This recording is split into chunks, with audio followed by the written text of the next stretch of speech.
Hi, welcome to my channel. இன்றைக்கி நம்ம பேச போகிற டாபிக் வந்து ஈரான் அண்ட் இஸ்ரேல் வார் வந்து இன்றைக்கி க்ரூஷியலாக இருக்கும். ஏன்னா இன்றைக்கி ஃப்ரைடே ஏற்கனவே எல்லாருமே எக்ஸ்பெக்ட் பண்ண மாதிரி ஃப்ரைடே வந்து ஈரான் வந்து ஒரு பெரிய அட்டாக் பண்ணுவாங்கன்னு எல்லாருமே எக்ஸ்பெக்ட் பண்ணாங்க.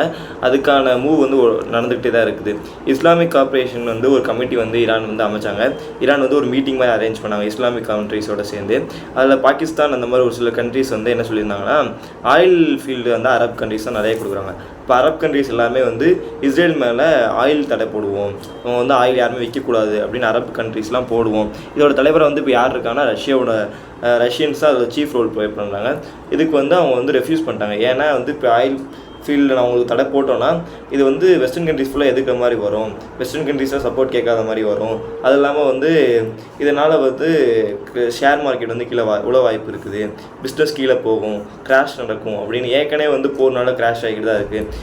அது இல்லாமல் ஈரானுக்கு வந்து என்ன சொல்லியிருக்காங்கன்னா, எல்லா கண்ட்ரியுமே அவங்க நிறைய கண்ட்ரி பேக் பண்ணல, எல்லா கண்ட்ரியுமே நீ அடிக்கிறது தப்பு கிடையாது, ஏன்னா உன் நாட்டில் வந்து தாக்குதல் பண்ணியிருக்காங்க, நீ அடிக்கிறது தப்பு கிடையாது, ஆனால் வந்து இது வந்து ஒரு பெரிய போராக கன்வெர்ட் ஆகாமல் பார்த்துக்கிறது வந்து ஈரானோட கடமை மாதிரி அவங்க வந்து சொல்லியிருக்காங்க. ஏன்னா ஒரு பெரிய போர் ஆயிடுச்சுன்னா அரப் கண்ட்ரிஸ் எல்லாமே இன்வால்வ் ஆகிற மாதிரி வரும்.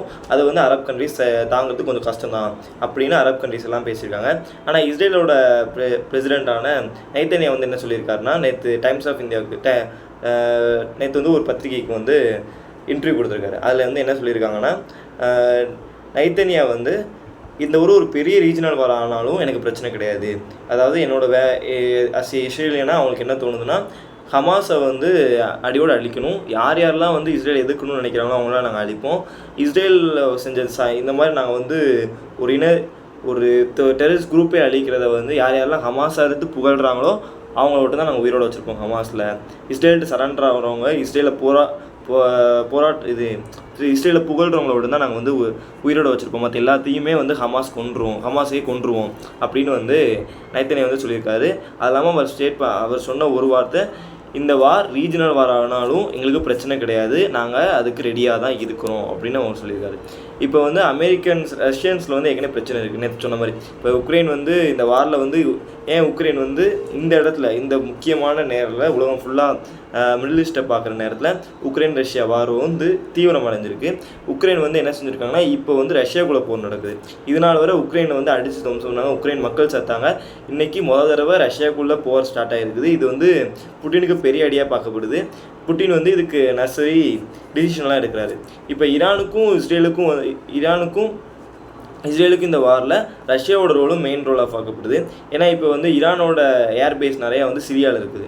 அதே மாதிரி அந்த இடத்துல நிறையா ரஷ்யன்ஸோட மிசைல்ஸும் இருக்குது, சிரியாவுக்கு ப்ரொடக்ஷன் கொடுக்குது. ஏன்னா ஏற்கனவே நமக்கு தெரியும், ஹிஸ்புல்லா வந்து சொல்லி அங்கே உள்ள ட்ரைபல் ஃபோர்ஸ் வந்து அமெரிக்கன் ஆர்மியை வந்து டிஃபீட் பண்ணாங்க எங்கன்னா சிரியாவில். இப்போ வந்து இதை திரும்பி அட்டாக் பண்ணுறதுக்கு அமெரிக்கா ரெடி ஆகிட்டு இருக்குது.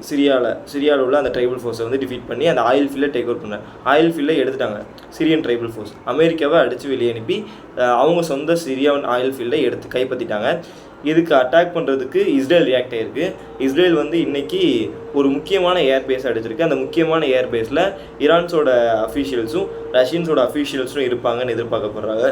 அது இல்லாமல் மொசாத் வந்து என்ன சொல்லியிருக்காங்கன்னா, இப்போ ரஷ்யாவுக்கும் ஈரானுக்கும் வந்து ஒரு ஒப்பந்தம் இருக்குது. ஷார்ட் ரேஞ்ச் மிசைல்ஸ்லாம் வந்து ரஷ்யா வந்து ஈரான்கிட்டேருந்து கேட்டிருக்காங்களாவும், ரஷ்யா வந்து அதுக்கு ஷார்ட் ரேஞ்ச் மிசைல்ஸ்க்கு பதிலாக அவங்க லாங் ரேஞ்ச் மிசைல்ஸ் வந்து கொடுக்குறதாகவும் சொல்லியிருக்காங்க. நெக்ஸ்ட்டு ஹிஸ்புல்லா வந்து என்னென்னா, இப்போ அட்டாக் பண்ணுவோமா ஈரான் எப்போ அட்டாக் பண்ணுதோ அப்படிங்கிறத வந்து ஹிஸ்புல்லா பார்த்துக்கிட்டே தான் இருந்தாங்க. இன்றைக்கி ஹிஸ்புல்லா அட்டாக் பண்ணணுங்கிறது, இப்போ யார் அட்டாக் பண்ணாலும் சரி நம்ம அட்டாக் பண்ண ஸ்டார்ட் பண்ணுவோம் அப்படிங்கிற மாதிரி வந்து ஹிஸ்புல்லா இறங்கியிருக்கு. ஹிஸ்புல்லாவோட அடுத்த அடி வந்து எங்கே இருக்குன்னா, மொசாதோட ஹெட் குவார்ட்டர்ஸில் இருக்கும் அப்படின்னு மொசாத்தே ப்ரெடிக்ஷன் பண்ணி அவங்க வந்து ஓப்பனாக அனௌன்ஸ் பண்ணியிருக்காங்க. அடுத்த ஹிஸ்புல்லாவோட எய்ம் வந்து மொசாத் பில்டிங் தான் அப்படின்னு. இப்போ வந்து சொல்லப்போனால் இது வந்து அந்த ஆர்மியே வந்து சொல்லுது, இது வந்து மொசாத்தோட ஹெட் குவார்ட்டர்ஸை வந்து நம்ம பாதுகாக்க நம்ம கடமை அப்படின்னு சொல்லிட்டு மொசாத் இன்டெலிஜென்ஸ்க்கு எல்லாமே சொல்லியிருக்காங்க. மொசாத்துங்கிறது தெரிஞ்சுக்கோங்க எல்லாரும், மொசாத் வந்து நம்ம கண்ட்ரியில் எப்படி ராவோ அந்த மாதிரி இஸ்ரேலுக்கு மொசாத். அந்த மொசாத் வந்து பெரிய பெரிய தலைவர்களை பொறுத்தல காரணமாக வந்திருக்கு. ஈவன் வந்து ஹமாஸோட பொலிட்டிக்கல் லீடர்ஸ் ஆகிறதுக்கும் இவங்க தான் காரணமாக இருப்பாங்கன்னு ப்ரெடிக்ஷன் பண்ணியிருக்காங்க. நிறைய கண்ட்ரிஸ் ஒத்துருக்காங்க, அரப் கண்ட்ரிஸ் எல்லாமே அதை தான் சொல்கிறாங்க. இதில் வந்து ஏகப்பட்ட இஷ்யூ போய்கிட்டு இருக்குது. இஸ்ரேலோட ப்ரொடெக்ஷன் இந்த மாதிரி இருக்குது. அது இல்லாமல் இஸ்ரேல் வந்து என்னென்னா ஹிஸ்புல்லாவோட மிசைல்ஸ்லாம் எங்கெங்கே இருக்குது லெபனானில் அப்படிங்கிறத அவங்க வந்து ஒரு மேப் மாதிரி ரிலீஸ் பண்ணிட்டாங்க. இது வந்து என்னென்னா ஒரு ஓப்பன் சோர்ஸ் மாதிரி ஆயிடுச்சு. ஓப்பன் சோர்ஸில் ஹிஸ்புல்லா வந்து எங்கெங்கெல்லாம் மிசைல்ஸ் வச்சுருக்காங்க, அது வந்து டென்ஸ் பாப்புலேஷன் சரௌண்டாக இருக்கும்போது அங்கே நடுவில் பப்ளிக்ஸ் நடுவில் வந்து ஹிஸ்புல்லா வச்சுருக்காங்க. அப்படி வந்து இதில் மாதிரி கியூரியாசிட்டி இந்த மாதிரி ஸ்டோரி பண்ணுறது தான் தப்பு அப்படின்னு ஹிஸ்புல்லா மேலே இஸ்ரேல்ஸ் வந்து சைக்காலஜிக்கல் வார் வந்து பண்ணியிருக்காங்க. ஆனால் யார் சைக்காலஜிக்கல் வாரில் ஜெயிச்சானா ஈரான் இந்த சைடு அரப் கண்ட்ரிஸ் தான்.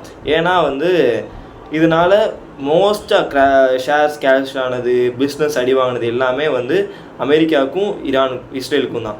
இதனால் ஏகப்பட்ட பாதிப்பு இருந்தாங்க. இப்போ ஆனால் சொல்லப்போனால் ரஷ்யாவில் வந்து இந்த ரஷ்யா உக்ரைன் வார்னால தான் வந்து அங்கே பிரச்சனை. ஒரு வார்னால ரஷ்யா எந்த அளவுக்கு போகுதுங்கிறத நம்ம பார்த்துட்டு தான் இருக்கும். நிறையா சோர்ஸஸ் வந்து ஈரான்கிட்டே இருக்குது.